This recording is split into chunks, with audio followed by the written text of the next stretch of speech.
for help. I believe I heard a cry for help in what, October 2017? And there was literally somebody in Congress. I thought maybe the House of Representatives. I thought maybe at least three people. And they were screaming, "Somebody stop us!" I had my own things going on. But on some other level, I literally believe I heard somebody say, "Please, somebody stop us. Please, somebody stop us." What does this say? You know, I read it before. What does this say?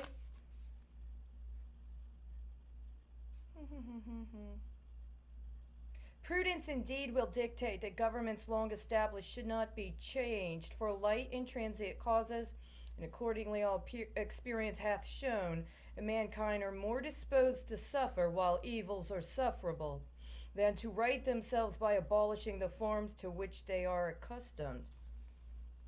But when a long train of abuses and usurpations, pursuing invariably the same object, evinces a design to reduce them under absolute despotism, it is their right, it is their duty to throw off such government and to provide new guards for their future security. Such has been the patient sufferance of these colonies, and such is now the necessity which constrains them to alter their former systems of government. The history of the present King of Great Britain is a history of repeated injuries and usurpations, all having in direct object the establishment of an absolute tyranny over these states. To prove this, let facts be submitted to a candid world. Now, to submit a comparison and a contrast, where are we right now? Okay. What does he say? What were the insults at the time? He has refused his assent to laws the most wholesome and necessary for the public good. He has forbidden his governors to pass laws of immediate and pressing importance unless suspended in their operation till his assent should be obtained. And when so suspended, he has utterly neglected to attend to them. He has refused to pass other laws for the accommodation of large districts of people, unless those people would relinquish the right of representation in the legislature, a right inestimable to them and formidable to tyrants only. He has called together legislative bodies at places unusual, uncomfortable, and distant from the depository of their public records, for the sole purpose of fatiguing them in compliance with his measures. He has dissolved representative houses repeatedly for opposing with manly firmness his invasions on the rights of the people. He has refused for a long time after such dissolutions to cause others to be elected, whereby the legislative powers incapable of annihilation have returned to the people at large for their exercise, the state remaining in the meantime exposed to all the dangers of invasion from without and convulsions within. He has endeavored to prevent the population of these states, for that purpose obstructing the laws for naturalization of foreigners, refusing to pass others to encourage their migrations hither, and raising the conditions of new appropriations of land. He has obstructed the administration of justice by refusing his assent to laws for establishing judiciary powers. He has made judges dependent on his will alone for the tenure of their offices and the amount and payment of their salaries. He has erected a multitude of new offices and sent hither swarms of officers to harass our people and eat out their substance. He has kept among us in times of peace standing armies without the consent of our legislatures. He has affected to render the military independent of and superior to the civil power.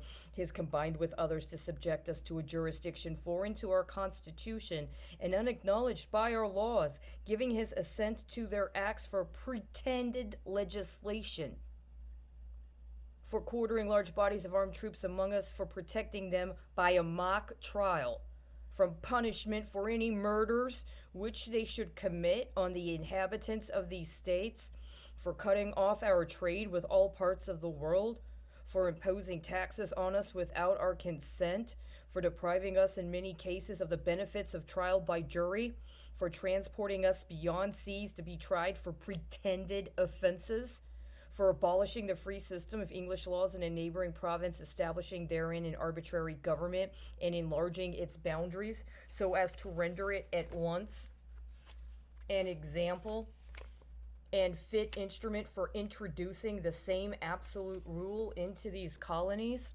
for taking away our charters, abolishing our most valuable laws, and altering fundamentally the forms of our governments, for suspending our own legislatures and declaring themselves invested with power to legislate for us in all cases whatsoever. He has abdicated government here by declaring us out of his protection and waging war against us. He has plundered our seas, ravaged our coasts, burned our towns, and destroyed the lives of our people. He is, at this time, transporting large armies of foreign mercenaries to complete the works of death, desolation, and tyranny, already begun with circumstances of cruelty and perfidy, scarcely unparalleled in the most barbarous ages, and totally unworthy the head of a civilized nation. He has constrained our fellow citizens taken captive on the high seas to bear arms against their country, to become the executioners of their friends and brethren, or to fall themselves by their hands. He has excited domestic insurrections among us, and has endeavored to bring on the inhabitants of our frontiers the merciless Indian savages, whose known rule of warfare is an undistinguished destruction of all ages, sexes, and conditions. Did you guys make your quota?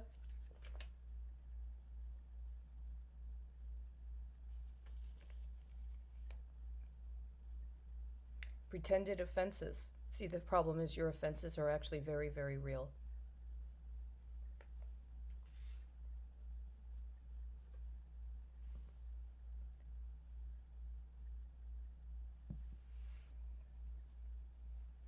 Who's your king? Who's your king? Because I'm about to go savage on you.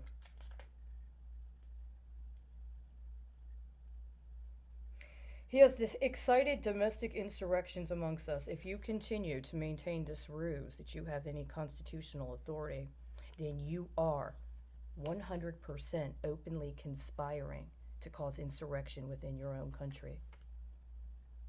You understand that, don't you?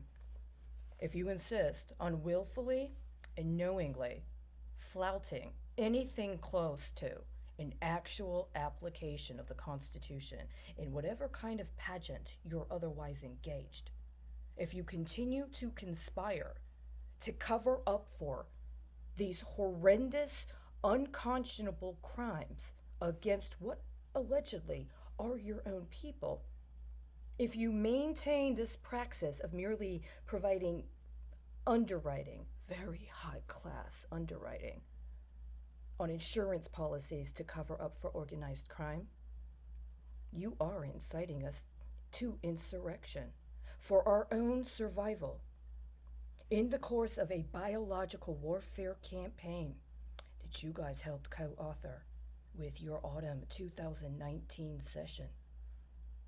A charade around which was covering up for it all throughout 2020, including using telemedication. You're inciting us to insurrection. Every single day, you intentionally choose to cover up and co-conspire. And I will say it boldly, if you insist on trying to flaunt before the rest of us that we don't actually matter and that you have succeeded in usurping the constitutional process and putting within your own conceited and arrogant hands the entirety of the fate of the American people for our own survival, we will be compelled to rise up and depose you, and if necessary, to do it with violence.